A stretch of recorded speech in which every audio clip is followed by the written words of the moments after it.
What's up guys, welcome to my Leaks YouTube channel, your number one source for trending news, celebrity gossip and entertainment gist. If you're joining us for the first time, don't forget to subscribe to this channel for more awesome videos.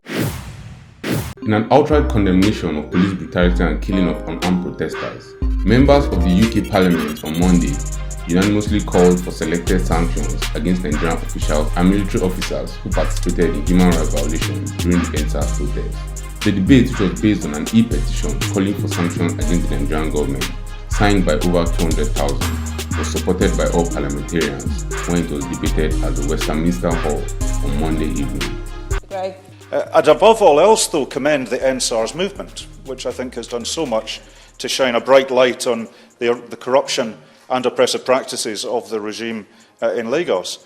Now, despite the Nigerian army having denied it for over a month, it has been finally forced to admit at the judicial panel inquiry that soldiers were deployed to the tollgate protest with both blank and live ammunition. And as many honourable members have pointed out, we still see some of those protesters still in detention today and many others having financial restrictions and other actions taken against them. And I would be interested to know what assessment the Minister has made of the situation today with those who were involved in those protests. But of course, as many have explained today, this massacre and the other atrocities that we've seen are only part of the picture. They are part of a picture of brutality over a number of years, extraordinary brutality and violations by the Special Anti-Robbery Squad, otherwise known as SARS. And the report from Amnesty International documented 82 cases of human rights violations between January 2017 and May 2020, and yet few of these cases have been investigated and hardly any officers have been brought to justice. Mr. Chair, the violent repression of protesters in Nigeria is unacceptable and has garnered rightly international condemnation. President-elect Biden has called on the Nigerian government to end the violent crackdown. The UN Secretary General has said that Nigerians' right to protest peacefully needs to be guaranteed and that police brutality needs to stop. And we in the official opposition absolutely agree with those sentiments. The violent crackdown on these protests must end, and there must be accountability for those responsible for such brutality and loss of life. The Leader of the Opposition, my honourable friend, the Shadow Foreign Secretary, have made it clear that the UK must act as a force for good in the world, and we must act in line with our international partners and multinational organisations, whether that's the UN, AU, the UN Human Rights Council and others, to encourage and strongly advocate for the end of this violence in Nigeria, to end police brutality in Nigeria, and crucially to call for independent investigations into these violations by Nigerian policing, security and military forces.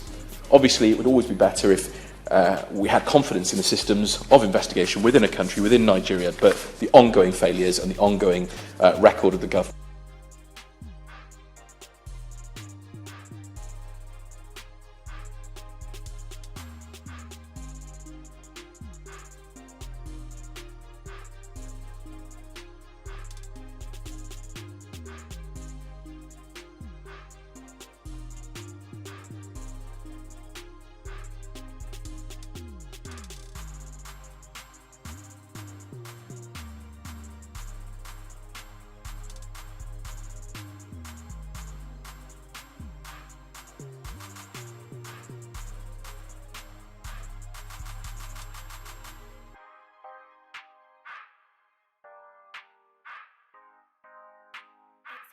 Exclusive, the hit maker.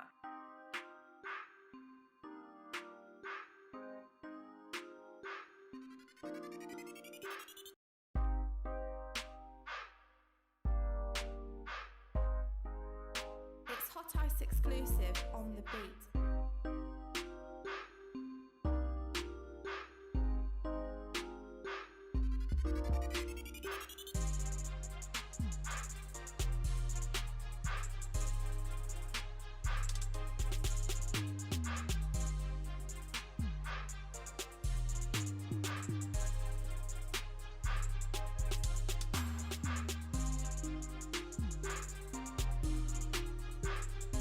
These atrocities of human dignity must face sanctions. Right. I'm very grateful, Mr Gray. It's a pleasure to serve under your chairmanship, and it's really good to see you looking so well. I'd like to thank the Honourable Member too from Chipping Barnet for introducing this debate, for her passion and also to all of my honourable friends, also for their passion, their expertise and their clear demands that we're making today in this chamber. And it's good to hear that the demands are unanimously held across what is sometimes a divide.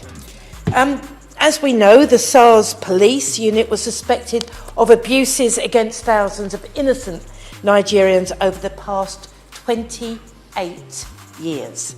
It's sadly clear that Nigeria does have a serious problem with abuses of state power and with corruption which goes way beyond SARS. The protest movement that we are seeing rise in Nigeria wants all of these abuses addressed.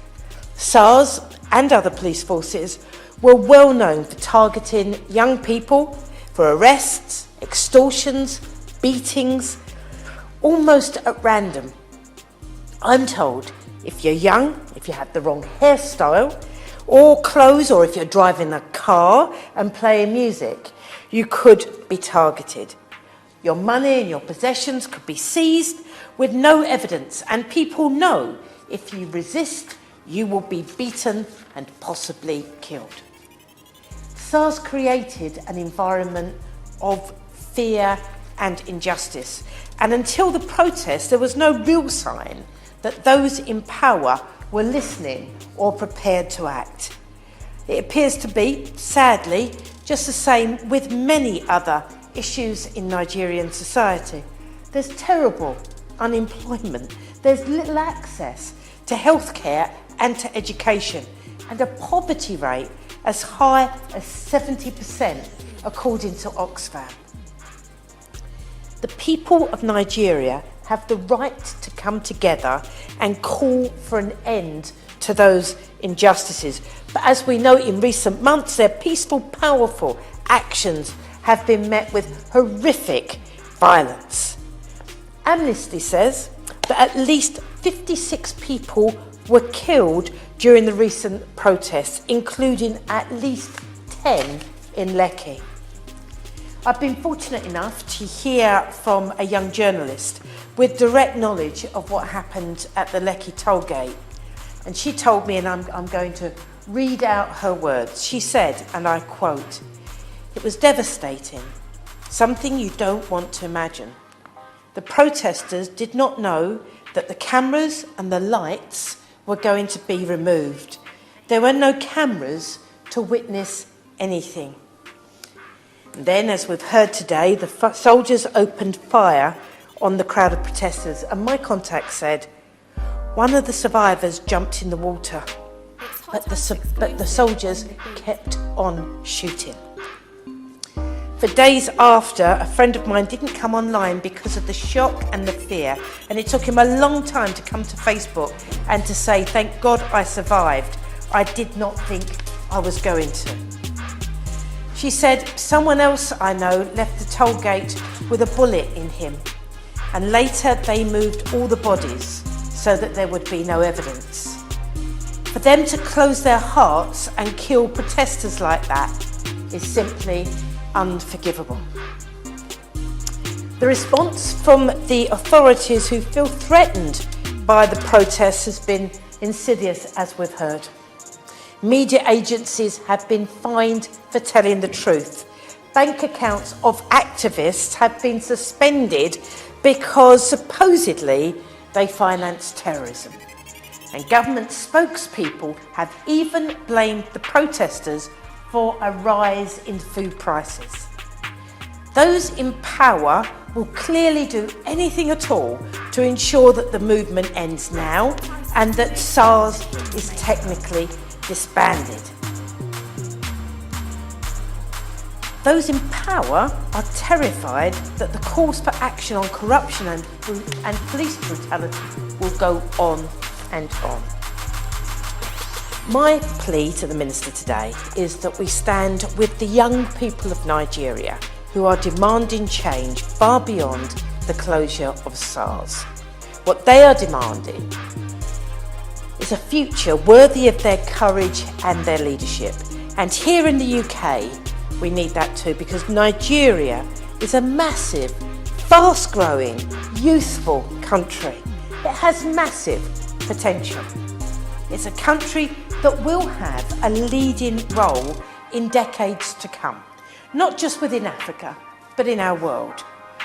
And for that positive leadership to happen, that sense of justice that motivates the End SARS protest must prevail to shape Nigeria's future and our future too. So, Minister, I don't think that words from the government today are going to be enough, because I think we've got to show our solidarity, demonstrate it by identifying and targeting those that we know are responsible for terrible violence and abuses that the activists have faced.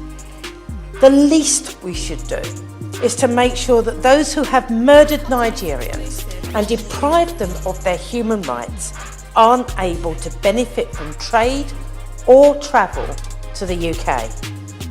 In my view, that should include the leaders of the government and the military who are even now, refusing to allow transparent and fair investigations to happen and for justice to be implemented. What I want to hear from the Minister today is that a list of Majinsky, I can never say that word properly, sanctions is being created and action against those on that list taken in weeks and not years. Our role in this must be, I think, to work with all that we can to identify those responsible and ensure justice is done. And I would be so very grateful if on this occasion the government acts decisively.